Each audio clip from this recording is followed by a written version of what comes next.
So I was wondering, Nadine, whether you could start by giving us a little introduction of your career, how you got into doing what you're doing.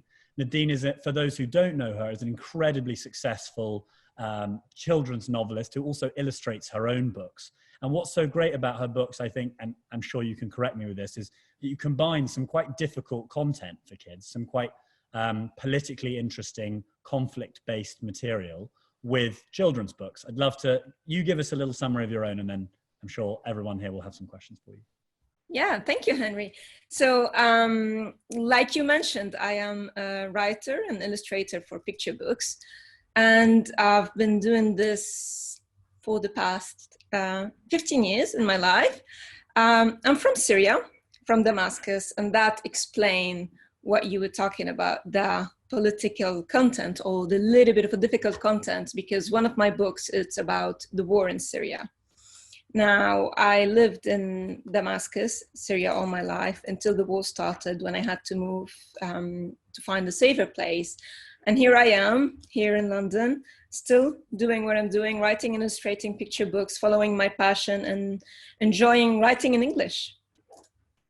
Amazing. And can I ask, what got you interested in writing children's books in the first place? You're a very young mum, you have children of your own, but you've obviously been writing children's books a lot longer than that. What brought you into the world of children's authoring?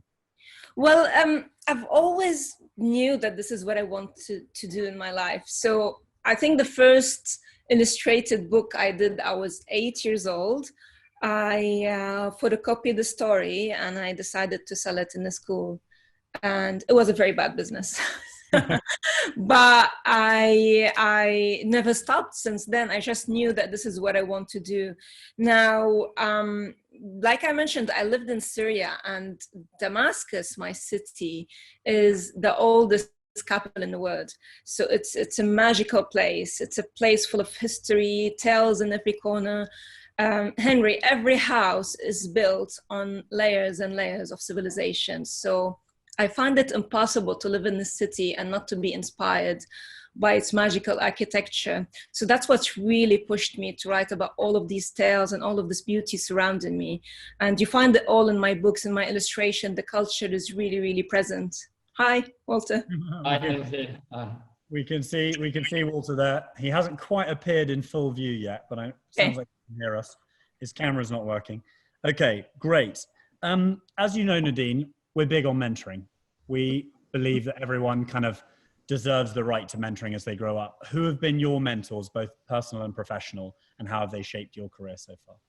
Okay, I've been lucky to have several mentors, and really I can't thank them enough, because when you look at someone, you're passionate about what they do, you just follow their advice and you just flourish. So the first mentor I had, when I started reading children's books, I fell in love with illustrations of a Syrian illustrator. And at the time, there was no internet, there was no emails. Yeah, I am that old. So my mom tried to find that illustrator. So we found her phone number and we called her. And she said, well, won't you come for a visit? Have a look at my studio. And she started mentoring me. And it was really beautiful to watch her career and to learn from her. And since then, I decided to always do my best to help others, because without her, I wouldn't understand how to go into such a difficult and competitive industry like children's books. So I can't thank her enough. And that's why I'm a true believer in mentoring. Cool. And can I ask what your advice would be to those hoping to follow a similar path to you in terms of children's books? Yeah, I mean, I have so many tips on that. I mean, I don't want to sound a bit cliche here, but let's remember that J.K. Rowling was refused 13 times before she got published. And I remember when I first moved to the UK, it was already difficult for me because I had just lived a year of war. I had a lovely career back in Syria and I wanted to start all over again. And I met people telling me that it's been years that I'm trying to get published and I couldn't get published. Well, I decided I don't let negative comments to demotivate me. I didn't let thinking that this is so hard to do and I can't do it.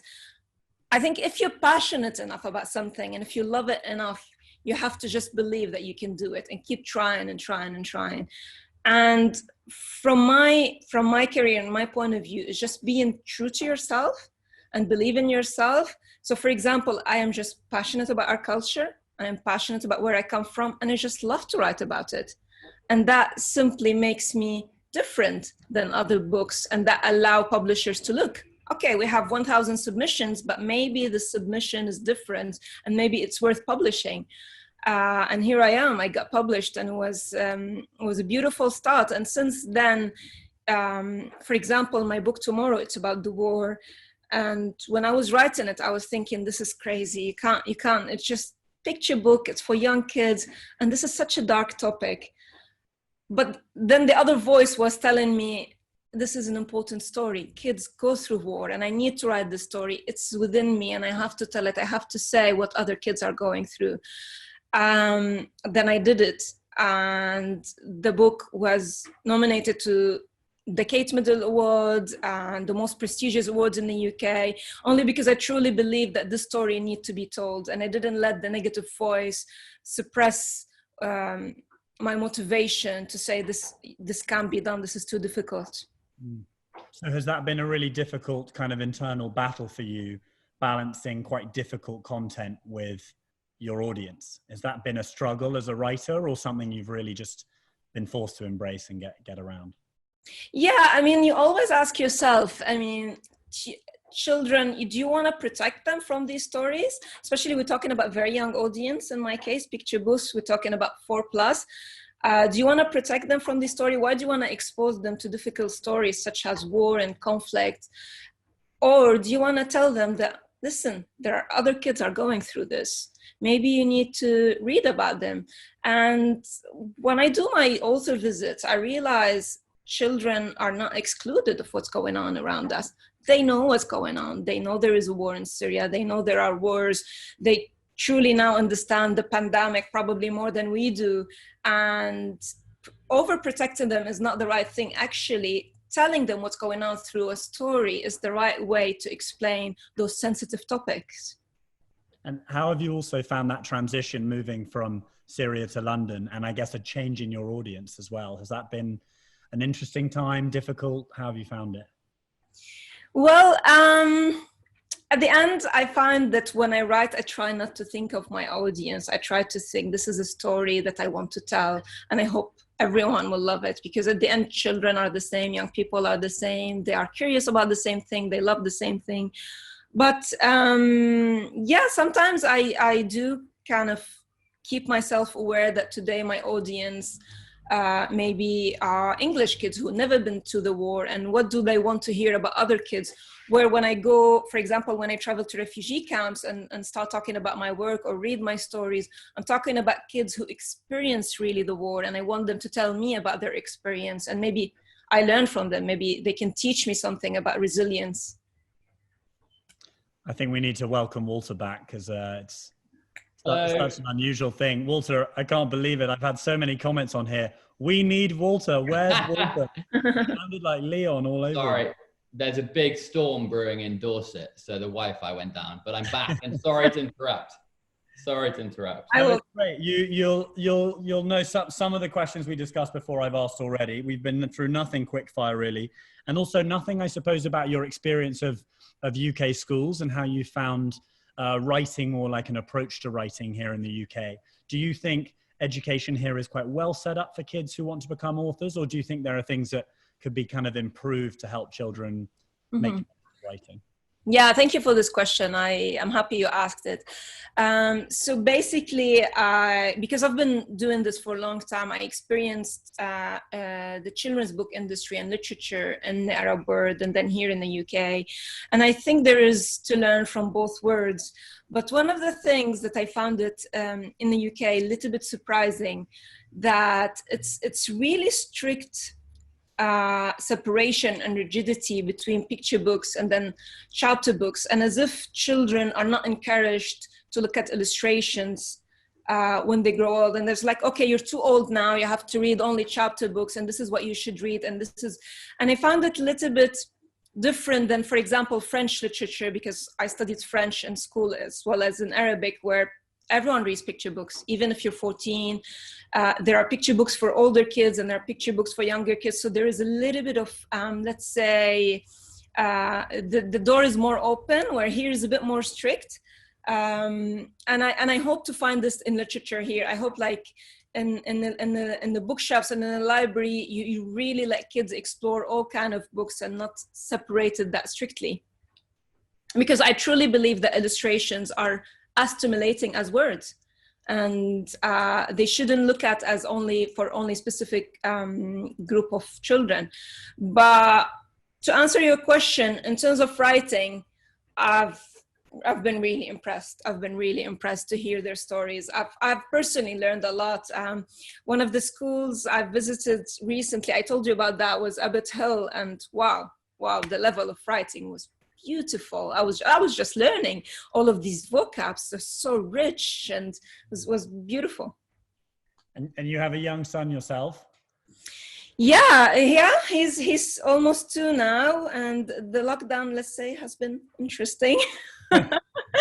It wasn't easy with the 2-year-old, because he has these swimming schools and classes and music and Tarka, as your suggestion, and now we're staying at home. So I hope just the neighbors don't hate us too much. Can I ask, how has the last couple of years as a mum, I suppose, changed your perspective on writing? For the first time, I learned why some books are called the classical books. You know, when there are like a picture book and it's called just a classic, you know, everyone loves it. And I would read it and I'm like, but I don't get it. And now when I see why my son loves it so much, so when we sit and he adore one of some picture books and he just don't like others, it makes me really understand why and how they interact truly with these books. And it makes me want to write for preschooler. I'm too scared to write for this age before the preschoolers. I find it such hard. It's really difficult. People think that the more words there are in the books, the harder it gets, where it's the other way around. So I'm hoping I'm not too scared of this age, and I'll start writing and illustrating for them. Nadine, I'm going to put my foot in it, because I've missed half of the interview and I'm sure Henry's asked questions. I mean, I was so excited to have you on, and you know, your experience writing with Tomorrow and Yazan as the main character. I just ordered the book, by the way. Obviously to a point there's similarities, but obviously in totally different spheres of how children have to stay at home and so on. What's your view on children being part of the conversation with difficult situations going on? I know Henry might have asked, but to what extent do children have to be part of that conversation? I'm happy you mentioned that, Walter, the similarity. Before, to answer your question, it's important to say that this is our second lockdown. So this is not our first experience. The first time we experienced the war, we had to go through a similar situation. We have to go through, should we buy stuff? Should we buy food? When is it gonna start? And this kind of, there are rumors spreading in Damascus, I remember. So I would receive phone calls from my mom, just buy pasta and not toilet papers, but it wasn't a big deal. But and then slowly it was creeping on us, and then suddenly we found ourselves in a situation where we are in lockdown in Syria because of the war, and here we are again. And that's when I wrote my book Tomorrow, about a little boy who's stuck at home and he can't go out, he can't see his friend, he can't go to the school, can't play in the park because of the war. Now here we are again, experiencing this again, and I found it really interesting that we went through this too, because there are so many the similarities, the fear and the uncertainty and what's going to happen, and the boredom, getting stuck at home. But the main difference that we found as Syrian is when we were struggling because of the war, we felt that we are a little bit abandoned or ignored as Syrians. And you know, in the media, there was their sense of othering happening to these people. They live far away and it's not going to happen to us, right? But now in the war, in the pandemic, sorry, there is the sense of global empathy and solidarity, global solidarity. It's happening to all of us. And maybe it's a lesson that we are all prone to vulnerability, and we should not lose empathy. We should know that we are all prone to vulnerability, and we can all go through this difficulty in our time, and never lose empathy, basically. So yes, definitely children should always be included in the conversation, and what's happening around in the world, it's very important for them to know what's going on through stories or through amazing mentors like you, or through basically parents sitting and talking to them. Because it's so difficult. I mean, I'm not a parent yet. Alfie is a couple of years away. But I know that when the time comes to involve children in conversations, that must be one of the hardest parts of parenting. I don't know if you have any advice for any parents listening on how you involve but not taint any sense of innocence that should flourish. Yeah, we were just talking about it with Henry, and it's always a difficult decision, because you always ask yourself, this is a difficult topic. Do I want to protect my children from this difficult topic and not to let them stress about it? Or do I just be honest and open the topic and let's talk about it? And I always ask myself this question. And like I said, kids are smart and they know what's going on, and not talking about it, it's only going to make things more difficult. And I found stories are the best way to introduce any sensitive topics. And let's just not forget that really stories shape our identities, make us who we are, and really help us understand the complexity of emotions. So no matter what difficult topic is, you can always find a story that you can relate to and start by reading it, and then end the story with the conversation, especially if we're talking here about very young kids, 4 and 5 years old. It's such a cool job. I've got a comment on here from the Lane Fox boys, who we saw on Friday as well, who say perhaps you should write another book about this time at the moment called Today. Wow. Amazing. That is brilliant. That is really good advice. Called Today. Yeah. It is a good idea.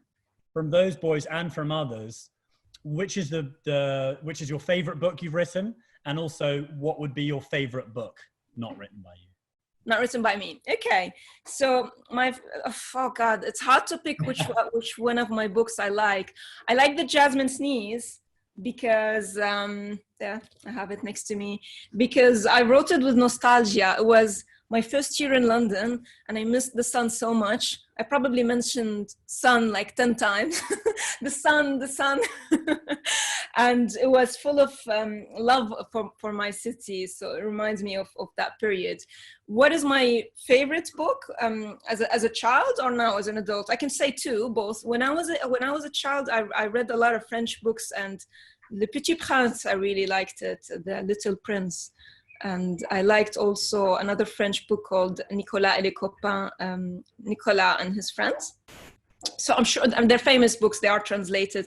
My favorite book as an adult is, one of them is Snow by Orhan Pamuk, as a Turkish author. And we asked this to an author we had with us last week. See if you can give us as much of a bite-sized response as possible. What do you think it is that makes a good author? Sense of humor, passion, love, and just sitting and doing it. Finishing the book makes a good author. Just sit and finish it.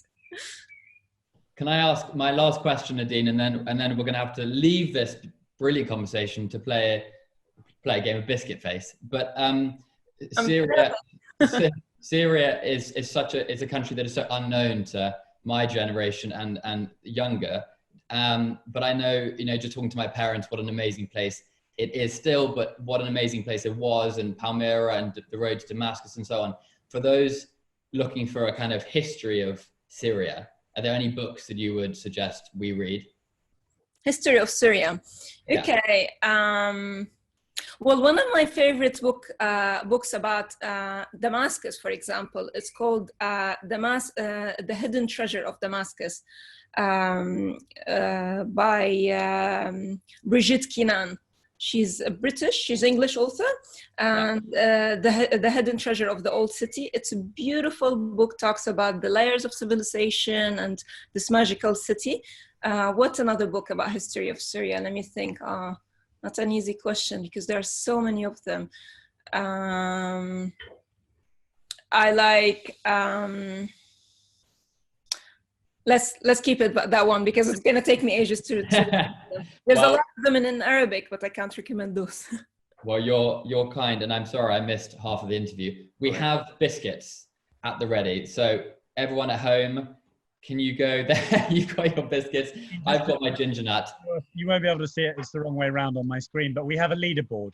Yeah. And essentially, we haven't had anyone yet break 28 seconds from the guest category.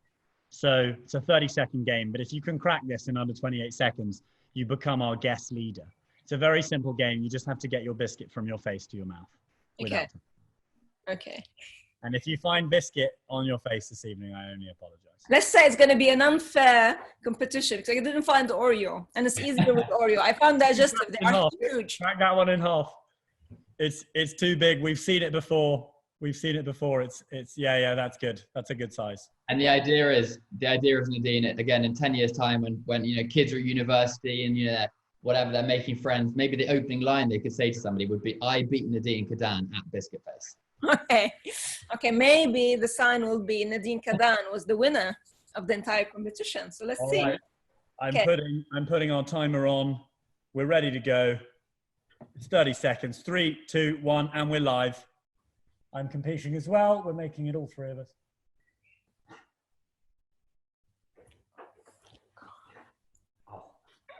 Ginger nut in the eye.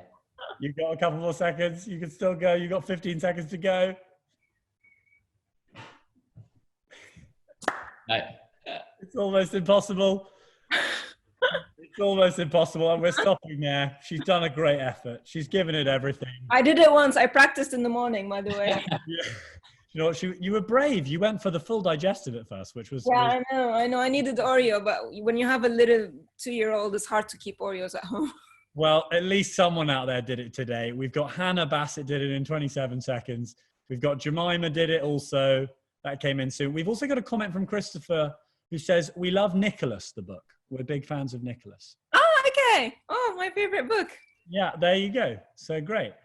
15 seconds from Henry, 25 from Pia, Callum Burke, 17 seconds. And Josh says, I failed. So thank you so much for joining us. We're really so grateful. Honestly, we've missed not seeing you in the office, actually. That's been one of the sad things about moving. I know. Well, hopefully the lockdown will finish soon and I'll come and visit. It looks so beautiful. Is this your office? It is. We can sort beautiful. of Yeah. spin you around, actually. Wow. That's part of it. We can kind of do a bit of a Oh, wow. It's a bit strange though when it's just one person in here. I'm dying for everyone to get back. But hopefully then we'll come and visit soon. Yeah, we can't wait to see you, and thank you so much. You're a huge inspiration, I think, to many children out there who would like to write themselves. Good luck with the 2-year-old, and thank you so much for joining us. Thank you so much. Thanks.